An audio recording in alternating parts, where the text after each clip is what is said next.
স্ত্রীর রাগ ভাঙানো যদি তোমার কাছে এটা তেল মাখানো মনে হয়, তাহলে মনে রাখতে হবে তুমি আসলে প্রকৃত স্বামী হওয়ার মতো যোগ্যতা তুমি রাখো নাই। স্ত্রীর রাগ ভাঙানো এটা নবীজির সুন্নাহ।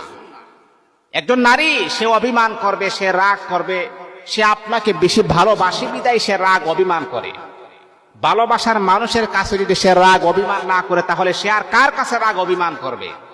আমার আপনার দয়াল নবী, পৃথিবীর শ্রেষ্ঠ মানব মুহাম্মদুর রাসূলুল্লাহ সাল্লাল্লাহু আলাইহি ওয়াসাল্লাম, ওনার স্ত্রীরাও ওনার কাছে রাগ অভিমান করতেন। আমার আপনার নবী তাদের রাগ ভাঙিয়ে দিতেন। এমন একজন শ্রেষ্ঠ নবী, পৃথিবীর শ্রেষ্ঠ নবী এবং রাসূল, সে রাসূল যদি স্ত্রীর রাগ ভাঙাতে পারে, আর আপনি কি? আপনি তো আসলে রাসূলের তুলনায় আপনি তো তার জুতার পায়ের ধুলার সমান আপনি হবেন না, তাহলে আপনি কেন ভাঙাতে পারবেন না?